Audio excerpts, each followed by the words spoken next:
Okay, good evening everybody and welcome to the meeting of the Cabinet. So for the public record, we have Cabinet members present here as well as a number of senior officers. I believe there's some non-Cabinet members also present and there will be officers who are joining us online. So I have a note of attendees and speakers, but if any virtual attendees wish to speak, they can indicate with the yellow hand icon and this will be picked up in the meeting. So this meeting is being streamed live and recorded by the Council for subsequent broadcast via our internet site. So if I can start by asking Cabinet members to introduce themselves and state their portfolio area. This is for the benefit of those watching online. And any other speakers, when you do speak, please do introduce yourself when you do so.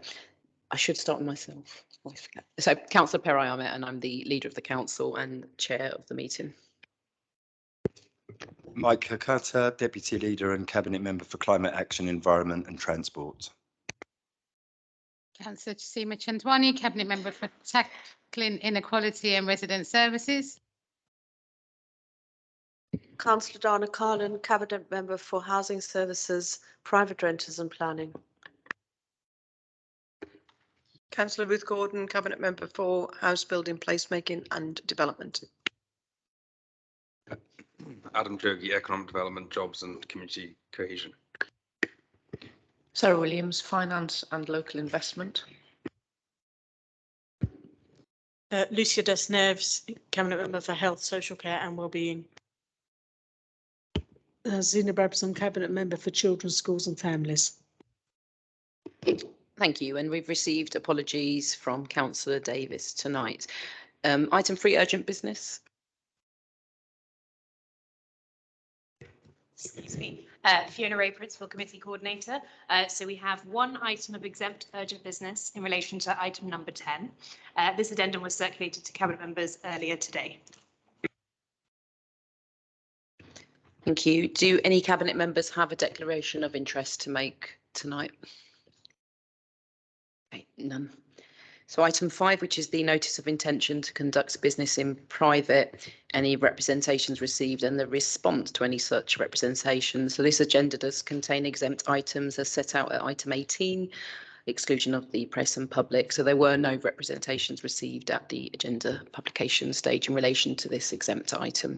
So if we can move on to item 6, which is the minutes, pages 1 to 14. So can we just confirm and agree the minutes held on the 7th of February 2023 as a correct record?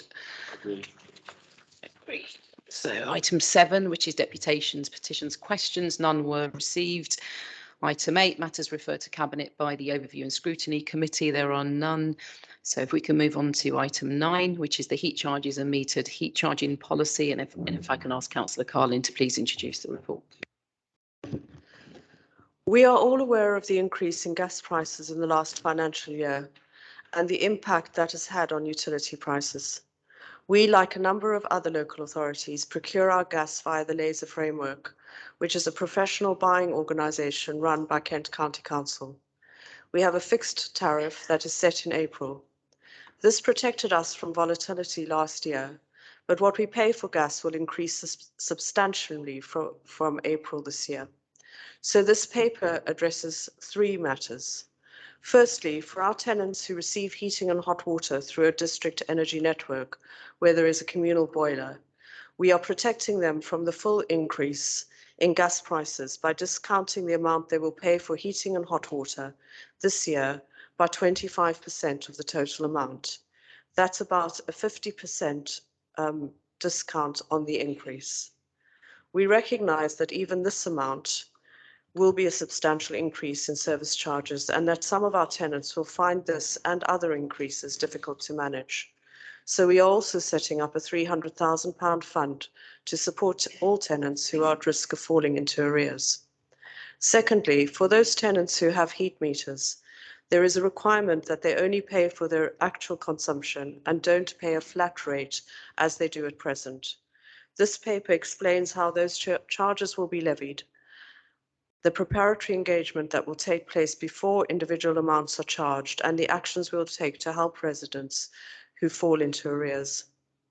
And thirdly, with the increase in utility prices, there's also an increase in communal electricity charges, This is a small financial amount which will be covered by those who in receipt of housing benefit or housing related support, and so will not be discounted in the same way as the heating and hot water charges.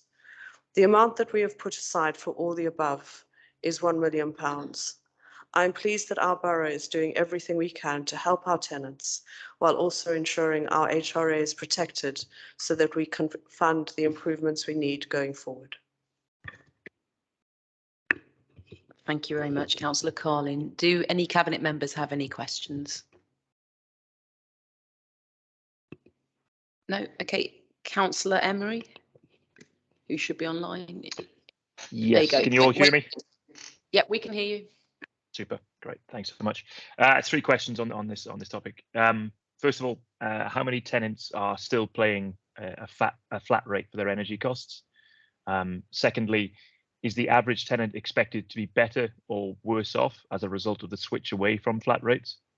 And lastly, the report says that the council will look at any outliers to see if there are any underlying repair issues that may be causing higher than average usage, i.e., a very drafty flat, for instance, for residents moving to a metered rate.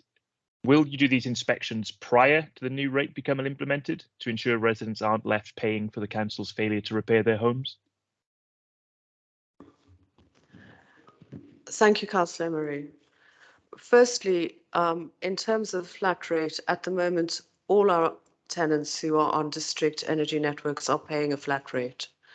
And so that is why this paper, for those residents who have meters, this paper will be a move onto metered rates. Now, it will depend in terms of the metering, whether they are high energy users or low energy users, as to whether or what their bills will actually be. All residents are going to see an increase, and that's because of the increase in gas prices. But the amount of the increase will be determined in terms of the metered households on the amount of heating and hot water that they actually use. So that we can manage this, we are especially delaying the time frame in which they will actually go onto metered usage. So that will only take place in July this year. And this period between now and July will allow us to do exactly what your third question has asked.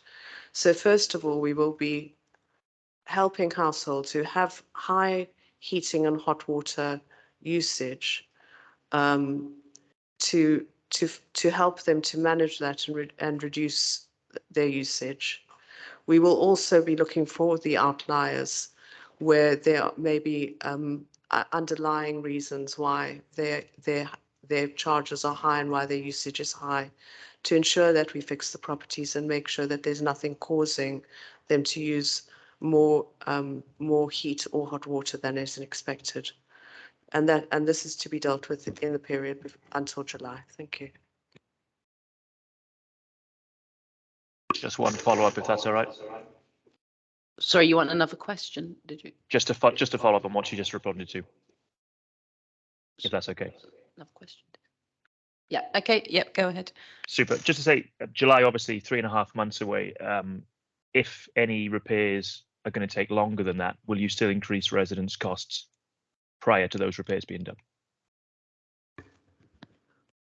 This 3-month period is specifically for us to work on that, and all the repairs that will be necessary will be done before July, because that is what this period is actually for. Okay. Thank you, Councillor Carlin. Councillor Emery. Okay, so the resolution is to approve the recommendations as set out at pages 16 to 17. Are we all in agreement? Agreed. Thank you. Item 10, which is increased construction cost, Leyland Road. Councillor Gordon, over to you. Yeah, thank you, Chair.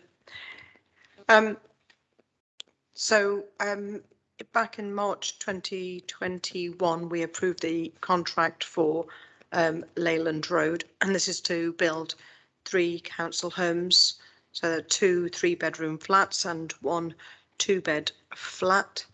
The 2-bedroom flat will be fully wheelchair accessible and is already allocated to a Band A applicant on the housing register. We received planning permission on the 17th of November 2021. This paper is to ask for an increased value of the contract and an increased client contingency sum. We are content and confident that we've kept this increase to a minimum and that it is affordable within the housing programme. So I'll leave it there. Thank you. Thank you. Questions from Cabinet members? Councillor Williams. Thanks, Leader. Are you confident that this variation to the original contract is to cover additional unexpected works which have already been completed? Yeah, that is precisely why we're having to ask for the uplift. I could bring in the AD for housing to explain that in a bit more detail. Yeah, so there's 3 major components to this. The first was the connection to the sewage pipe.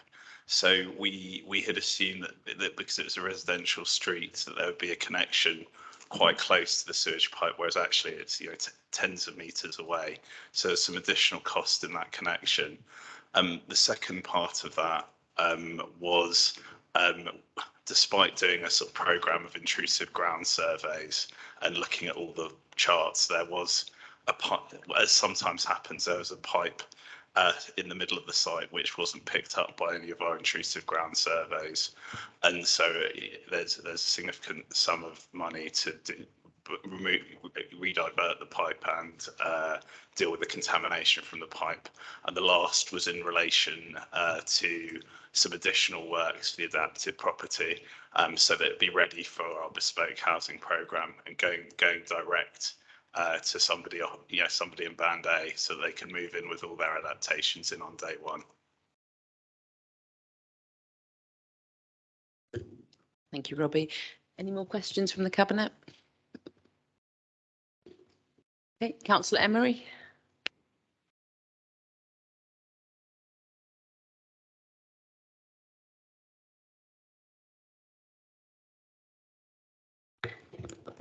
Councillor Emery, did you have a question for this item?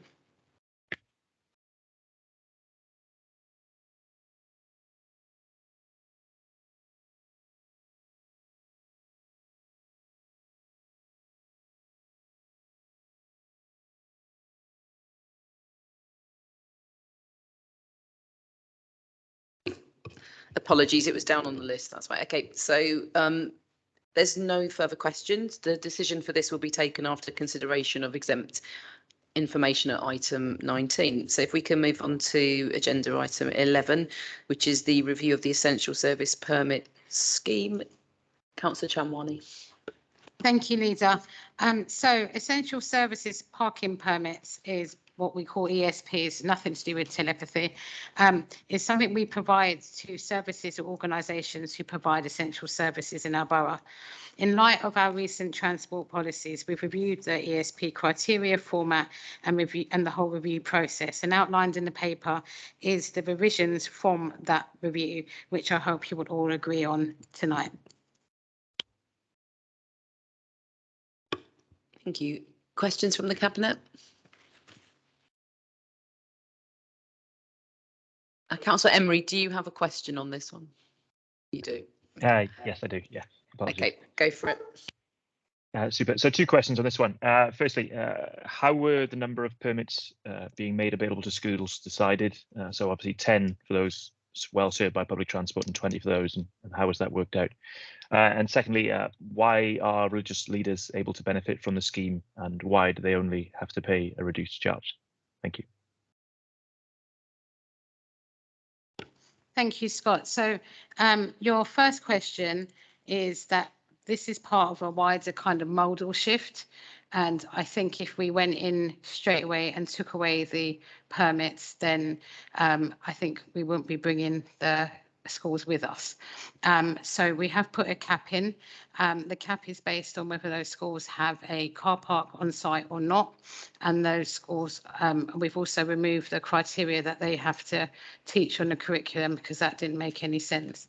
I think that when we move people to modal shift onto better transport infrastructure, it's going to be a long cultural journey that's going to take 5 to 10 years. And this is the stage 1 of that, really. The caps is a fairer way at the moment to say that we're not going to let you have a complete and utter how many you want and what you want to do with them, that they've got to kind of govern how they're going to ration that. And that's part of the first stage of modal shifting, that they will now start to question whether they need this, who they're going, what start to prioritise the difference between need and desire. In terms of the religious leaders, different religious groups in our borough do cross-borough work. So some religious leaders have to give last rites to people. Some religious leaders have to attend funeral parlours and funerals. Some religious leaders have to go to people's homes who are receiving care.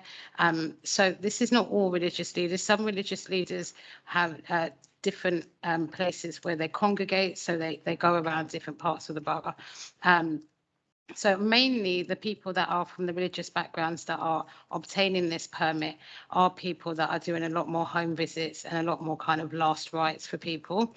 In terms of not giving them the commercial rate and giving them a subsidised rate, religious institutions are not a profit-making organisation. So at present, when we've done the review, we felt it was fair to keep that. I hope that answers your questions. Yeah, that's great. Thank you.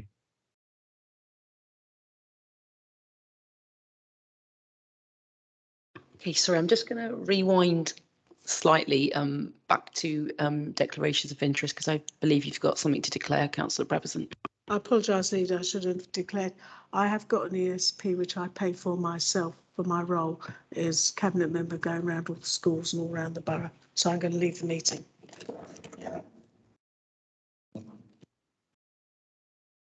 Just for the purposes of those watching from home, Councillor Brabazon will leave the room for the decision. Okay, so if there's no more questions on this from the Cabinet or anyone online, if we can move to the resolution, which is to approve the recommendations as set out at pages 91 to 92. Are we all in agreement? Thank you. Item 12, which is the Council's corporate insurance arrangements. Councillor Williams. Sorry, let's just get Councillor Brabazon. Oh, yes.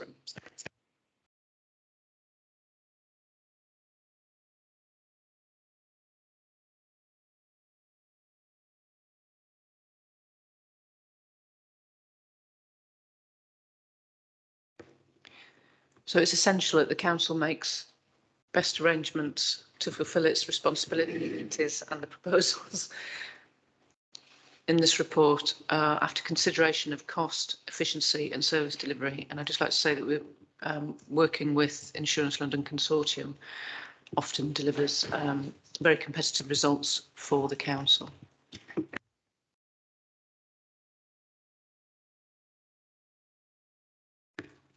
Thank you, Councillor Williams. Is there any questions from members of the Cabinet?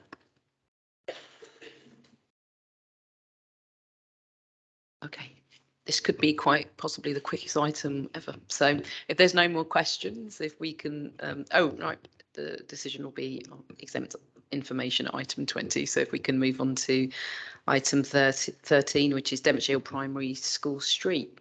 Councillor Catter. Okay, thank you.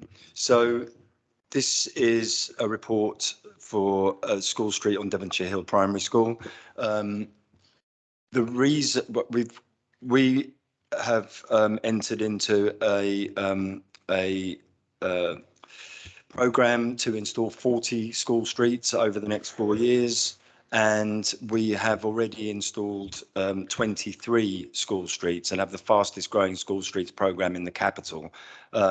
School streets are there to reduce congestion, to reduce the level of cars outside of school, to reduce pollution, to reduce road danger outside the school, and to increase active travel choices when going to school. And we have previous reports that have come to Cabinet which have shown that the school streets that we have historically put in the borough have been working, reducing air pollution around the schools by around 30%, reducing vehicle movements by around 63%, and reducing road danger, as well as seeing more people scoot and ride to school. So they're really successful. They're also very popular. Generally, around 100% of staff and parents and students at schools love them once they've gone in.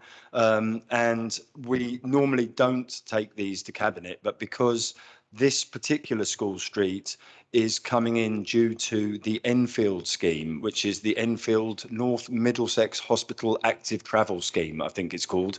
They're putting a bus gate on Bull Lane.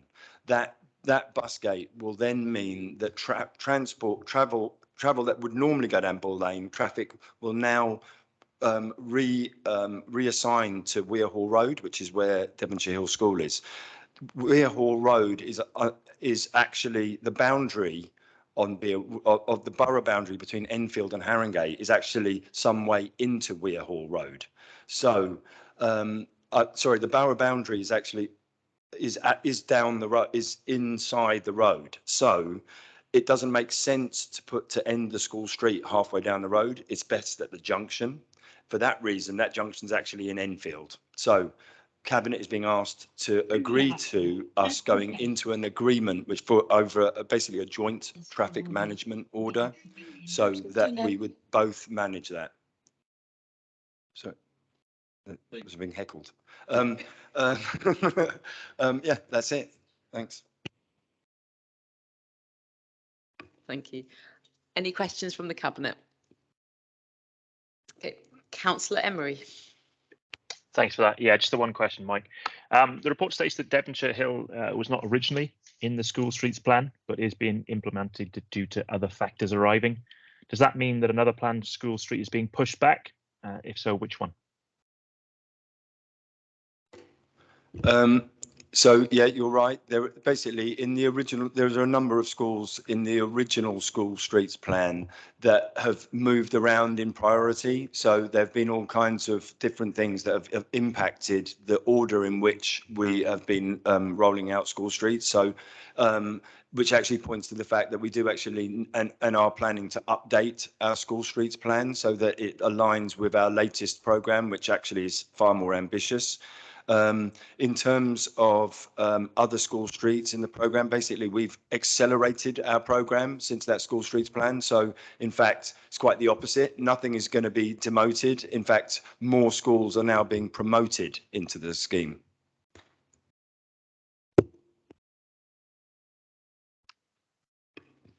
Excellent. Thank you very much, Councillor Cutter. Okay, so if we can move on to the resolution on this, which is to approve the recommendations as set out at page 110. Do we all agree? Agreed. Excellent. Okay, item 14, which is the 2022-23 finance update, quarter 3. Councillor Williams. Thank you, Leader. I think this is going to feed back, so I'm staying well away. So we're living in as a local authority in a very hostile environment, as we know, with increased demand and reduced resource year on year. So I am pleased to see that the overall forecast overspend outturn position has improved by 3.2 million, mainly due to corporate improvements. It should be noted, though, that the Directorate forecasts have largely remained stable for the last 2 reporting periods. So the pandemic obviously had a significant impact on the council's ability to deliver savings. But we are actually at 65% delivery of savings is forecast. Yeah.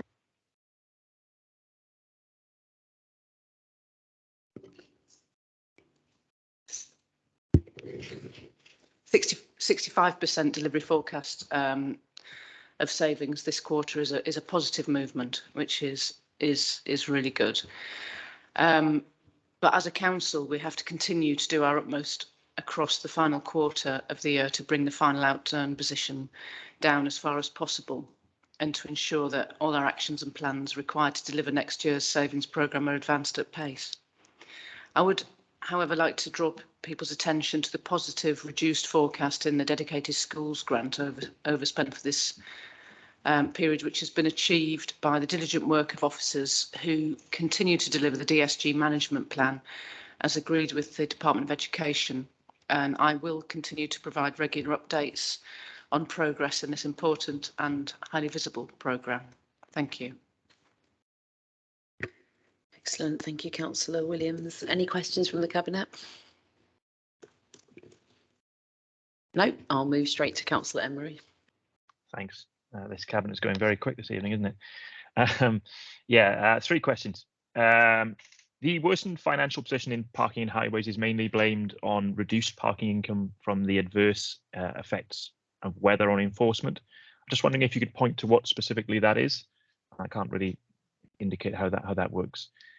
Second question, the saving for increased green waste subscriptions is RAG rated red, with a note explaining that the subscriptions are down on last year. Despite this background and the fact that we want to increase the number of people using this service, you raise charges for green waste collections again in the budget. Do you stand by that?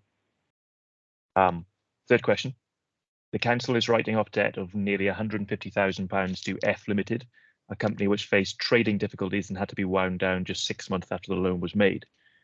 Are you satisfied that the process which led to the loan being handed out to that company was robust? Thank you.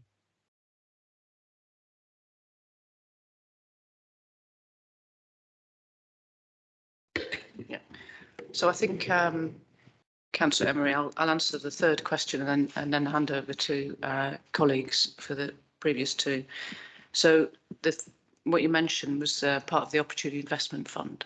So that was a company, I think, that was actually very successful and had huge investment on their own side as well in the first instance. But unfortunately, as a lot of hospitality companies faced, it was very difficult in the pandemic for them to continue to function. That Opportunity Investment Fund is there for high risk investment. It is to try and grow businesses, especially in the east of the borough. And I've sought assurance that that was a well-placed loan, and actually I'm satisfied that it definitely was. That was actually a company that invested an equal amount themselves and actually did very well for some time. I think it was just COVID that unfortunately saw them get into trouble. I don't know if colleagues want to come in on that, or if is that good? Thanks. Well, I was going to say that, in my experience is that when we've, used the Opportunity Investment Fund, that it has benefited the borough. So we know of companies. I remember myself and Adam went to visit the Bouldering company that has been very successful recipient of the Opportunity Investment Fund, paid a loan back, and then took out another subsequent loan and expanded their business. That's precisely what this sort of fund is for.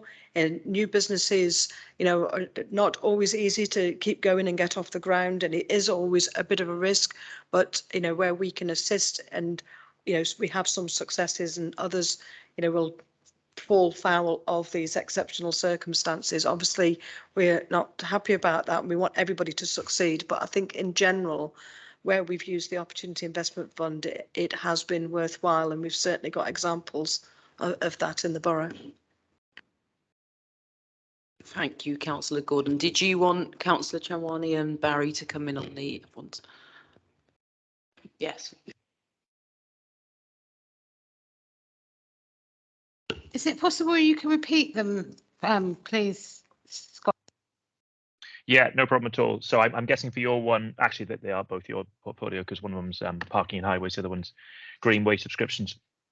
So the first one was on to do with the worsened financial position in parking and highways, and obviously that was talked about in terms of reduced parking income from the effects of adverse weather. Just wanted to know what in the last year affected the enforcement in terms of parking highways and how that had an effect. And the second question? Yeah, so the saving for the increased Greenway subscriptions, so that was rated red, with a note explaining the subscriptions are down on last year. Obviously, we want to increase the number of people using this service, but unfortunately, we seem to have increased the charges for green waste collections again, which is going to reduce the amount of people using this service. So I just wondered if you stood by that and how you defend that.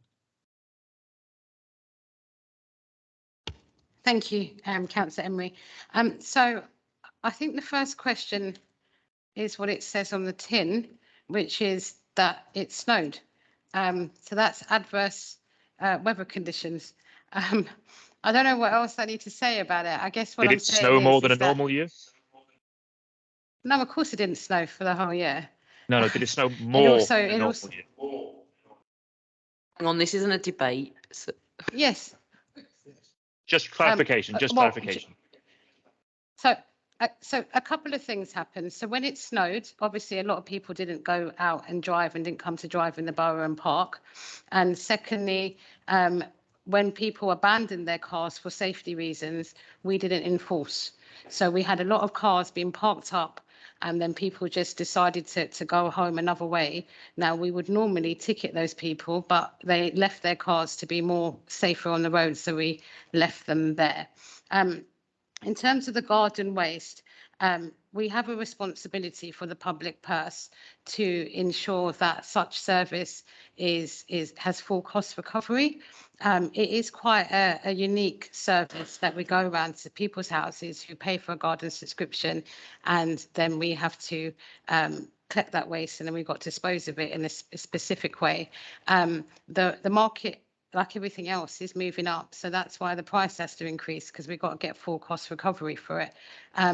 So I guess what you're seeing in the budget is that to deliver that service has become more expensive, which relates to making sure the mitigation to that for next year is to put the prices up so we get full cost recovery so we don't have a loss. So in terms of asking me to justify it, I think you already have justified it for me, but I hope that answered your question. Thank you.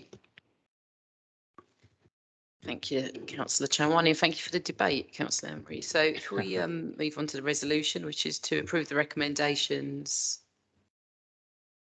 I got confused for it was a finance. Yep, sorry. As set out at page 183. Are we all in agreement? Yeah, okay. Thank you. So if we move on to item 15, minutes of other bodies, could we just note the minutes of other bodies, please? 16, significant and delegated actions. So can we just note those as well, please? Can I just see some nods? Just no, not okay. Thank you. 17 new items of urgent business. There are none. Item 18, which is exclusion of the press and public. So we will now consider items 19 and 20, which contain exempt information in relation to items 10 and 12.